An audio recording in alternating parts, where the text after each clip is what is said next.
কিয়ামতের ময়দানে যেদিন মানুষ সূর্য আজকে আমাদের মাথার উপর থাকতে পারছি না, আমার গা ঘেমে গেছে, আপনারও গেছে, যেদিন সমস্ত কি মানে 11টা বা তার চেয়ে কম বেশি দিয়ে এরকম তা দিকে সূর্য মাথার কাছে এসে যাবে, সেদিন কোরআন যেদিন সিয়াম, এই যে সারাটা একটা মাস আপনি সিয়াম পালন করলেন, তো এই সিয়াম কিয়ামতের ময়দানে আপনার জন্য সুপারিশ করবে।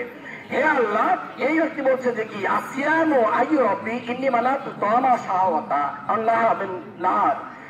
সিয়াম রোজা কিয়ামতের ময়দানে আল্লাহর কাছে সুপারিশ করবে, হে আমার প্রতিপালক, এই ব্যক্তি আমাকে দিনের বেলা কি করেছে, না খেয়ে না পান করেছিল,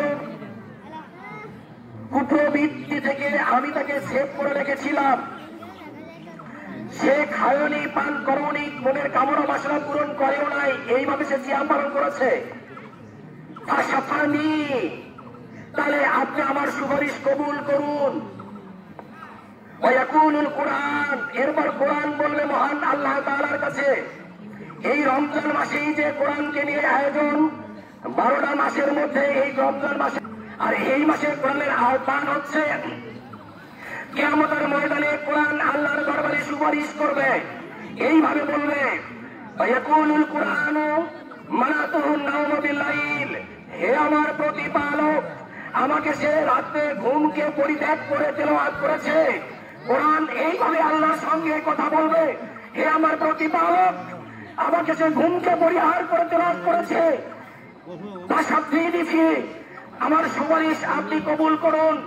মহান আল্লাহ রাব্বুল আলামিন বলছে ফায়ু সাফানি, তাদের উভয়ের সুপারিশকে কবুল করা হবে। 1 সিয়াম 2 কোরআন, 1 সিয়াম 2 কোরআন, সিয়াম এবং কোরআনের সুপারিশকে সেই দিন কবুল করা হবে, বলে সুবহানাল্লাহ। সম্মানিত উপস্থিতি, অতীব জানা জরুরি যে আপনি যে এই রমজান মাসটা অতিবাহিত করলেন, রমজানের শুরুতে ইমাম সাহেব মসজিদে খুতবা দিয়েছিল, আনাবি হুরায়রা রাদিয়াল্লাহু তাআলা আনহু কল রাসূলুল্লাহ সাল্লাল্লাহু আলাইহি ওয়াসাল্লাম, আবি হুরায়রা রাদিয়াল্লাহু তাআলা আনহু বলেছেন যে রাসূল কারীম সাল্লাল্লাহু আলাইহি ওয়াসাল্লাম বলেছেন, মান সামা রমাদান ঈমানান ওয়া ইহতিসাবা গুফিরা লাহু মা তাকাদ্দামা মিন যামবিহি, যে ব্যক্তি ঈমানের সহিত বিশ্বাস করে সওয়াবের আশায় যে ব্যক্তি কি করেছে, রমজান মাসে সিয়াম পালন করেছে, মহান আল্লাহ রাব্বুল আলামিন তাদের গুনাহ সমূহকে ক্ষমা করে দেবেন, বলে সুবহানাল্লাহ। দ্বিতীয় কথা বলেছেন অমান কামা ঈমান ওয়া ইহতিসাবা গুফিরা লাহু মা তাকাদ্দামা মিন যামবিহি, দ্বিতীয় বাক্যে বলেছেন যে কি যে ব্যক্তি ঈমানের সহিত সওয়াবের আশায় রাতে কিয়ামুল লাইল বা তারাবির নামাজ সালাত আদায় করেছে, ওই ব্যক্তি যাবতীয় গুনাহ আল্লাহ পাক ক্ষমা করে দেবেন, বলে সুবহানাল্লাহ।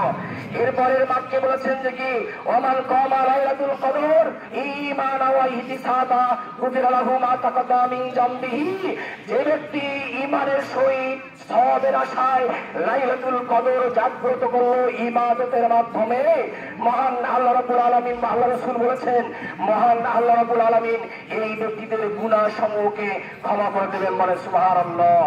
এখন প্রশ্ন হচ্ছে, সম্মানিত উপস্থিতি, আমরা যারা পুরুষ এবং মহিলা এই মাঠে এসেছি, আমরা কোরআন এবং সহিহ সুন্নাহর ভিত্তিতে এখানে মাঠ প্রতিষ্ঠা করতে চাই। এখন কোরআনের দাবি এবং আমাদের সিয়ামের দাবি হচ্ছে আপনি এই রমজানের শুরু থেকে শেষ পর্যন্ত সিয়াম ব্রত পালন করা ঈমানের সহিত। আপনি এখন দেখেন 1 মাস যে আপনি সিয়াম পালন করলেন, এই সিয়ামের পরিবর্তে এই সিয়াম পালন করার পরিপ্রেক্ষিতে আপনার ভিতরে কি এতটুকু ধর্মীয় অনুভূতি পয়দা বা সৃষ্টি হয়েছে কিনা, সেটা হচ্ছে যে আমি একটা মাস সিয়াম পালন করলাম, আজ থেকে শয়তানকে ছেড়ে দেওয়া হলো, আজ থেকে শয়তান জাহান্নামের দরজাকে খুলে দেওয়া হলো। তাহলে একটা মাস আপনি কিভাবে ছিলেন, এখন এই ধর্মীয় অনুভূতি কি আপনার ভিতরে এসেছে যে আমি তওবা করেছি, আমি আর জীবনে মিথ্যা কথা বলবো না, আমি এই মাসে তওবা করেছি, আমি পরের সমালোচনা করব না, আমি কি করেছি তওবা করেছি একজনের কথা গিয়ে আরেকজনের কাছে লাগাবো না, আমি তওবা করেছি আমি মানে বিড়ি সিগারেট মদ জোয়া গাঁজা বান ফেন্সিডিল ইত্যাদি যে সমস্ত আছে এগুলো আমি খাবো না বা পরিত্যাগ করেছি। যারা সুদের ব্যবস্থা করে আজকে চলছেন তারা কি এই রমজান একটা মাস কি আপনি পরিত্যাগ করেছিলেন? যদি পরিত্যাগ করে থাকে না আপনাকে প্রতিজ্ঞাবদ্ধ হতে হবে যে রমজানের একটা মাস আমি প্রশিক্ষণ নিলাম রমজানে যেমন এগুলো আজকে থেকে আজকের পর থেকে তাহলে আপনি দেখবেন যে আপনি একজন ধোঁকাবাজ, আপনি একজন মুনাফিক।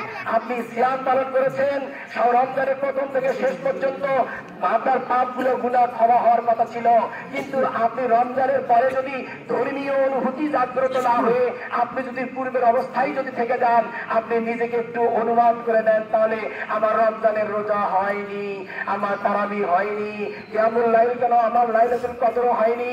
তার মানে এগুলো আমাকে প্রভাব বিস্তার করতে, আমি কি বুঝতে পারতেছি? একটা এক্সাম্পল দিই, কম্পিউটার প্রশিক্ষণ। যদি কোনো ব্যক্তি একটা মাস কম্পিউটার প্রশিক্ষণ কোর্সে ভর্তি হয়, 30 দিনের যে অন্তত বেশ কয়েকটা প্রোগ্রাম শিখে যাবে।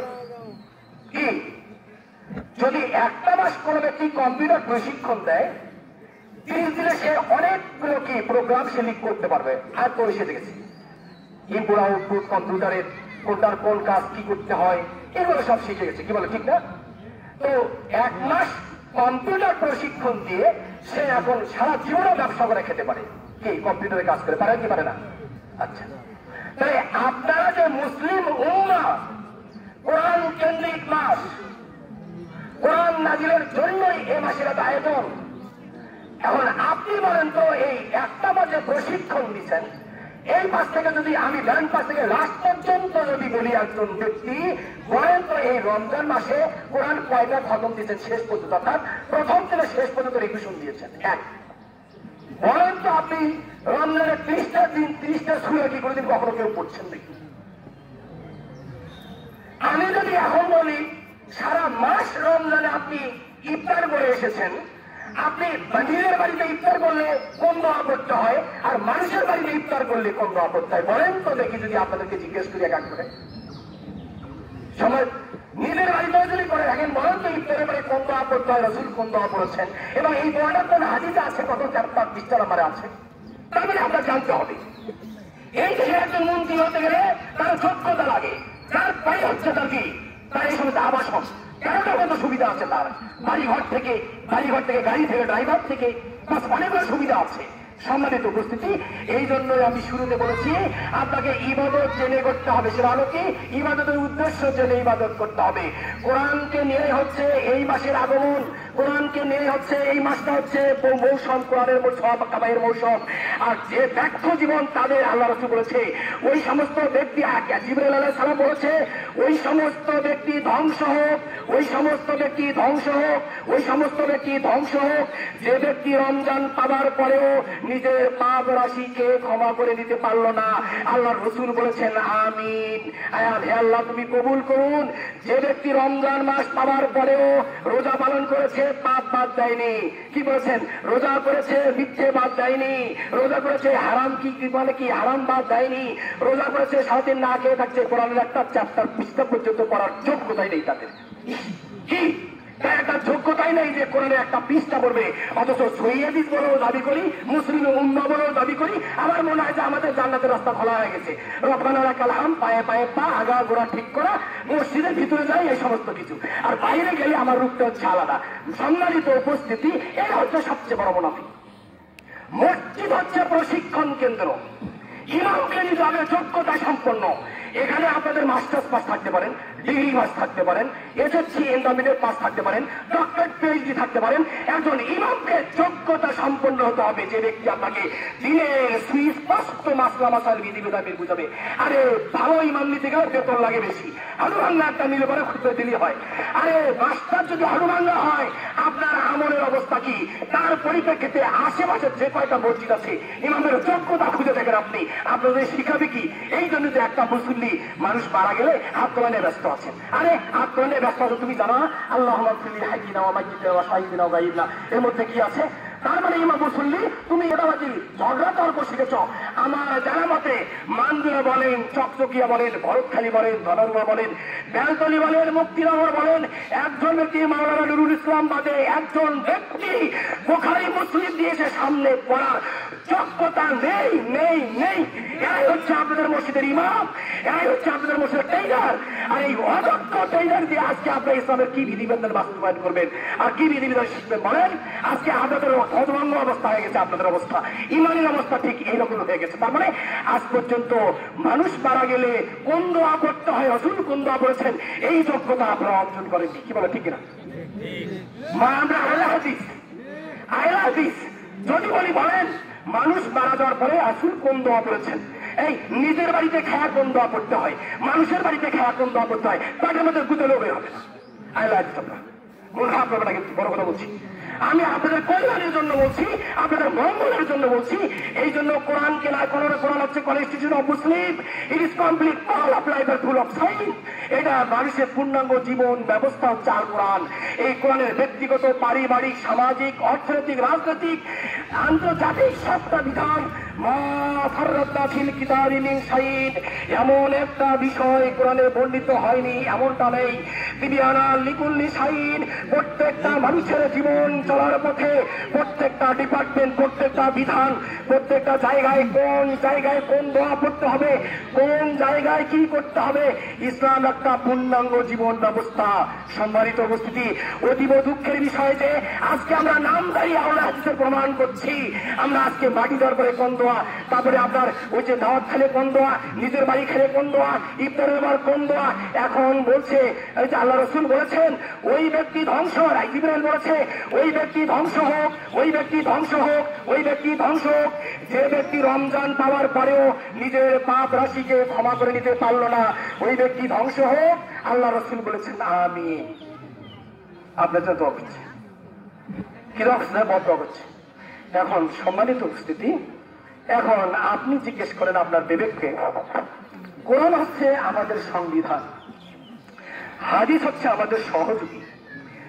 আপনি এখানে সায়েন্স, আর্টস, কমার্স 12, 14, 7টা, 8টা, 10টা করে সাবজেক্ট পড়ে এসএসসি, ইন্টারমিডিয়েট, অনার্স, মাস্টার্স এবং পিএইচডি তো হচ্ছে চুলছেড়া বিশ্লেষণ, ডক্টরেট করা। এইগুলো বই সব নিজে পড়তে পারছেন। নিজের ছেলেকে ঢাকাতে, দেশের বাইরে সব জায়গায় আপনি দুনিয়াবী শিক্ষা যেটা আপনি করলেন। আরে তোমার ছেলে তো তোমার জানা করতে পারে এই যোগ্যতা তোমার ছিলেন নাই। এত লক্ষ লক্ষ টাকা খরচ করে ভালো শিক্ষা, মানুষ শিক্ষা পাচ্ছেন। আরে পাঁচি জন যাবে তো ছেলে পেশাব করবো ভালো শিক্ষা।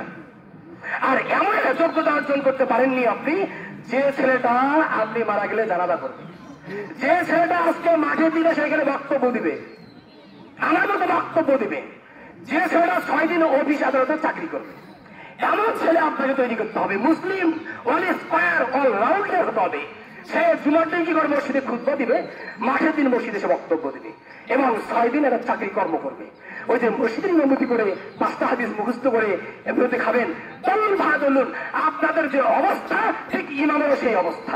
ওই 2-5টা হাদিস মুখস্থ করে ইমামতি করছে, আর আপনারা মুসলিমের কাছে কি আশা করেন বলেন তো? এত শিক্ষিত মানুষগুলোকে যে ধর্ম বুঝাতে হবে, তার কত ধর্মিক হতে হবে? মাস্টার্স পাস করে এখনো কয়েক ঘন্টা করে লেখাপড়া করতে হয়। আর আপনারা কি আজ পর্যন্ত আল্লাহ বাহিনী অর্থ সহ জানার যোগ্যতা নেই। যদি একজন মুসলিমকে বলি আপনি সারা জীবন আল্লাহ বাহিনী করে আসছেন, বলেন তো আজকে দাঁড়ান এখানে আসেন, বলেন এর অর্থ বলেন, এখানে আপনি অর্থ বলেন নাকি আল্লাহ বাহিনীর অর্থ বলেন? সারা জীবন পরে আসছেন আল্লাহ ইন্নী জলান্তু নাফসি জুলমান কাসীরা ওয়া লা ইয়াকফিরুন। আসেন, কার সাহস কয়জন আছে এখানে বলেছে? সব তো আহলে হাদিসের লোক। আজকে আমি যে কথা বলছি তাকওয়াই একমাত্র জান্নাত লাভের মাধ্যম। তাকওয়া অর্জন করতে 2টি জিনিস লাগে, 1 সিয়াম, 2 কোরআন। 1 সিয়াম, 2 কোরআন। এই 2টি জিনিসের মাধ্যমে তাকওয়া অর্জন করা যায়। আপনি সিয়াম পালন করেছেন, আপনাকে সিয়াম পরিবর্তন করেনি, অতএব এই সিয়াম দিয়ে আপনার জীবনে গুনাহ মাফ হবে না, আপনাকে জান্নাতও কি দেবে না। কোরআন তো দূরের কথা, কোরআন তো আপনি পড়তেই জানেন না। এত হতভাগা মুসলিম আফ্রিকার লোকগুলো, ওদের চেহারা হচ্ছে কুৎসিত। মোবাইলে ফেসবুকে আপনি সার্চ দিয়ে দেখেন, আফ্রিকান লোকেরা চেহারা এত কুৎসিত, আরে কামড়া দিয়ে খায়। আরে মাঠে কাজ করে খায়, তাদের পোশাক পরিচ্ছেদ, তাদের মসজিদ গুলো দেখবেন, আপনাদের মসজিদ তো টাইলস করে এসি করা, আর ওই আফ্রিকার লোকের মসজিদ গুলো যা দেখবেন একটা কাগজের পাতা, কিছু গাছের পাতা দিয়ে মসজিদ করেছে, মাঝখানে আবার পার্টিশন দিয়েছে, এখানে পুরুষে নামাজ পড়ে, ওখানে মহিলা নামাজ পড়ে। তাদের কি কুৎসিত চেহারা, মিডিয়ার সামনে যখন আসে মাউথপিস ধরে, হায়রে তেলাওয়াত, আমার আর তেলাওয়াত কি, হায়রে এত সুন্দর তেলাওয়াত, প্রাণ ঠান্ডা হয়ে যায়। সম্মানিত উপস্থিতি, ওই যা তুলিয়া দারাহিম আয়াতুহু জাদাতহুম ঈমানা, যখন আল্লাহ আয়াত তেলাওয়াত করে আপনার ঈমান বৃদ্ধি পেতে থাকে। খরায় মরা জমিন যেমন বৃষ্টির পানিতে প্রাণ ফিরিয়ে পায়, ঠিক ওই কোরআন তেলাওয়াত করলে আপনার ঈমানি তেজ আরো বৃদ্ধি পায়। আরে আপনার তো ঈমানি নেই, আমার তেজ বৃদ্ধি পায় কই থেকে? হলে লোক কোরআন পড়াইতে জানেন না। আফ্রিকার ওই হাসি হোক লেখাতে শিক্ষা গ্রহণ করেন, কিসের যোগ্যতা, কিসের বংশ, কিসের আপনার কি শিক্ষা, কিসের আপনার পথ, যান আপনি ওখান থেকে শিক্ষা গ্রহণ করেন। আরে বেলাল রাদিয়াল্লাহু তাআলা কুৎসিত লোক ছিল। রাসূল সাল্লাল্লাহু আলাইহি ওয়াসাল্লাম বলছে যে বেলালকেও যদি নেতৃত্ব দেওয়া হয়, বেলালেরও আধিপত্য করতে হবে। তার মানে অনেক লোক আছে এই সমাজে টাকা পয়সাওয়ালা, অনেক লোক আছে বংশওয়ালা, অনেক পোশাক পরিচ্ছদ, বাড়ির স্ট্যাটাস ক্যাটারান ঠিক আছে, কিন্তু আল্লাহ পাক বলছেন ইন্না আকরামাকুম ইনদাল্লাহি আতকাকুম, তোমাদের মধ্যে ওই ব্যক্তি হচ্ছে সবচেয়ে সম্মানী যে ব্যক্তি আল্লাহকে বেশি ভয় করে। তোমাদের মধ্যে ওই ব্যক্তি হচ্ছে সম্মানী যে ব্যক্তি আল্লাহকে বেশি ভয় করে। দেখেন عن ابي هريره رضي الله تعالى عنه قال سئل رسول الله صلى الله عليه وسلم, আবু হুরায়রা রাদিয়াল্লাহু তাআলা আনহু থেকে বর্ণিত, তিনি বলেন রাসূল করিম সাল্লাল্লাহু আলাইহি সাল্লামকে জিজ্ঞেস করা হয়েছিল।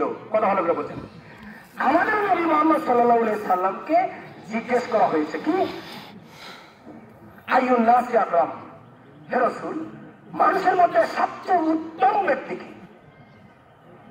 হে রাসূল মানুষের মধ্যে সবচেয়ে সম্মানী ব্যক্তিকে আমাদের কি জানা যায় না? বলেন তো, আপনি সম্মানী, আপনি সম্মানী, এই নিরিখে হাদিসের আলোকে আসেন। আপনার সম্মান কতটুকু?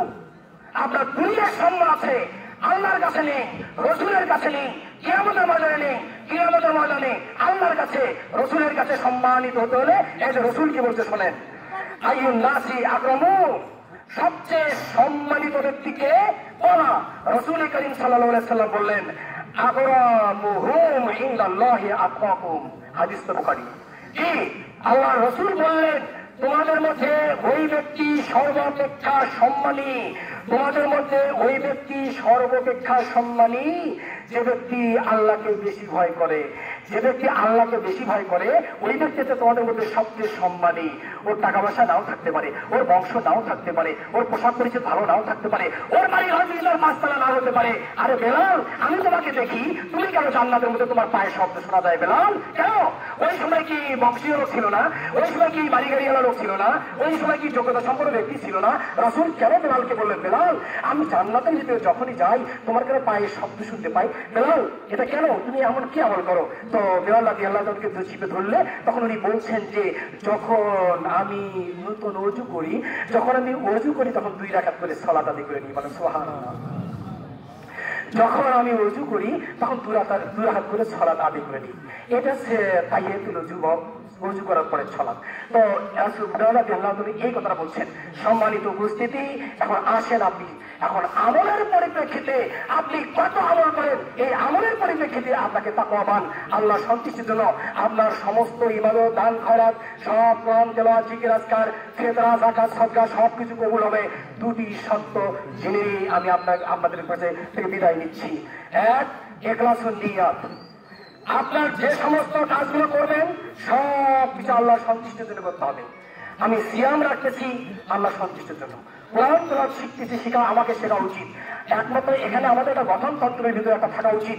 আমাদের এই জামাতের যে কটা মসজিদ আছে, মসজিদের কমিটি সহ, মসজিদের সভাপতি কমিটি সহ এবং মসজিদের আন্ডারে যে সমস্ত নাফিকি রূপ, সম্মানিত উপস্থিতি, আমি ইমাম হিসাবে আহ্বান করছি, আমি ইমাম হিসাবে মাঠ কমিটির কাছে আহ্বান করছি, আমি ইমাম হিসাবে আপনি যে কয়টা আহলাদিসের মসজিদ আছে এখানে তাদেরকে আহ্বান করছি, সেটা হচ্ছে এই পার থাকবেন আপনারা। এই সালাতের পরে আমার ভিত্তিক মাঠ প্রতিষ্ঠা নয়, কোরআন এবং সুন্নাহ ভিত্তিক মাঠ প্রতিষ্ঠা করতে হবে, এটাই ঠিক। কোরআন এবং সুন্নাহ ভিত্তিক আমার মসজিদগুলো প্রতিষ্ঠা, এটাই ঠিক। এবার কোরআন এবং সুন্নাহ মোতাবেক ওই মসজিদে যারা কমিটি আছে এরাও থাকবে, এটাই ঠিক। এবং ওই মসজিদগুলো আন্দোলন যে কজন মুসলিম থাকবে এদেরকেও সহি কোরআন ভিত্তিক চলতে হবে, সুন্নাহ মোতাবেক চলতে হবে। তখনই আপনাদের সার্থকতা আছে, হ্যাঁ আমরা সুন্নাহ মোতাবেক আমাদের জামাতকে প্রতিষ্ঠা করতে পারছি। আজ পর্যন্ত সময় প্রতিষ্ঠা করতে পারছেন না। আরে আরব থেকে শিক্ষা গ্রহণ করেন, খালি আগামীকাল ঈদ করছে এখান থেকে শিক্ষা নিচ্ছেন মিয়া, কিন্তু এখান থেকে শিক্ষা নেন। ফজরের সময় ওরা গোসল করে কয়েকটা বেদুর খেজুর পক্ষে মতো গিয়ে মসজিদে না সালাত আদায় করতে চায়। সালাত আদায় হয়ে গেল, কোরআন তেলাওয়াত তাসবিহ তাহলিল করলো, এরপরে 2-4টা খেজুর নিয়ে গেছে, ওটা খাত পানি খায় মাঠের দিকে চলে গেল। মাঠের কাছে ছেলে চলে যেয়ে প্রথমে সালাত আদায় হলো, এরপর সালাত খেয়ে খুতবা হলো, খুতবার পরে বাড়ি বাড়ি চলে গেল, যাদের মধ্যে সেই এটা হচ্ছে সুন্নাত তরিকায় ঈদ মোবারক। ঈদ মোবারক বলা যাবে না কি, তাকে বলা আল্লাহু মিন্না ওয়া মিনকুম কি, এটা হচ্ছে ঈদ, এটা হচ্ছে ঈদ। আর আমাদের ঈদ করতে হলে সময় নিয়ে গড়িমসি করতে হয়, আমরা বলে আহলে হাদিসের লোক। আমাদের ঈদ করতে হলে পোশাক পরিচ্ছন্ন স্ত্রী করা চললে ভাই করতে সময়। আরে আমাদের ঈদের মাঠে আসতে হলে 3, 4, 5, 7 প্রকার ফিন্নি খাতে হয় যে। আর আমরা যত বড় বংশীয় লোক আমাদের বন্ধু মাঠে নিয়ে আসে তাদের মান সম্মান যদি দেয়। আর মার্কেটে বড় সারা 3 পিস পরে বা 60 ফিট নিয়ে হুন্ডের মাসে বেড়ে মার্কেট থেকে বেড়াচ্ছি আমরা আহলে হাদিসের লোক। আরে মুনাফিকেরা কোন দিন জল দেবে আল্লাহর কাছে কিয়ামতের ময়দানে?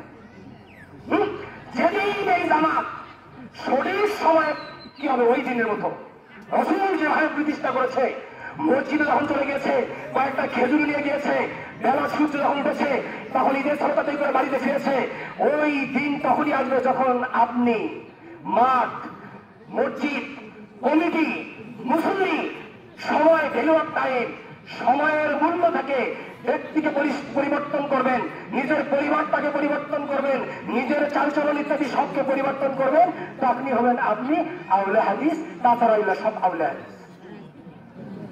মনে করলেন কি? মনে করলেন আপনারা সব হজবরলাইসরাহলেন। আমাকে আশ্চর্য লাগে, আমি মাস্টার্স পর্যন্ত লেখাপড়া করার পরেও ঘন্টায় আমাকে কিতাব পড়তে হয়। কিতাবগুলো পড়ে কখনো হাসা লাগে, কখনো কান্দা লাগে, একা একাই। কাকে দেখাবো? আপনার দেখাতে বলিসার ঢং করাইছে।